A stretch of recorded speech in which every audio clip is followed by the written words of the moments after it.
So like a villain having a normal conversation with like a person isn't always this concept, but in a lot of cases, it's the concept of antagonist at rest. I've spoken about this like once or twice before.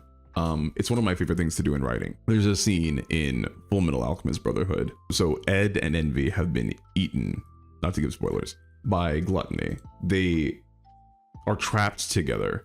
And this is the end of it, I'm pretty sure. Yeah, so this is like when they actually are antagonistic again. But there's like a section of the story where they kind of have to like cooperate to figure out like how to get out of here.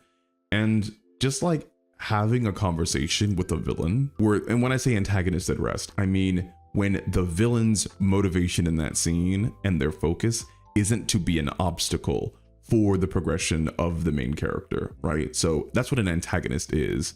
It's you are standing in the way of the main character trying to achieve their goal. And so often that's the only way villains are ever depicted in fiction.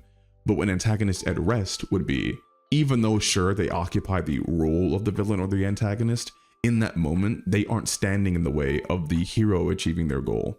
They are simply existing alongside the hero. And sometimes they work in tandem together to achieve some type of immediate goal, like again, escaping imprisonment.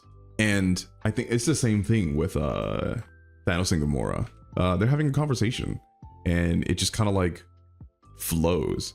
And he isn't trying to stop her from doing anything. She doesn't want anything from him, I guess, aside from leaving.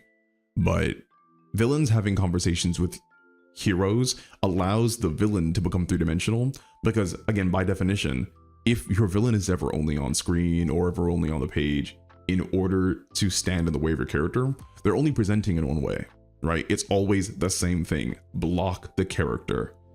But if they get to be on the page and not block the character, now the fullness of who they are gets to kind of like become apparent.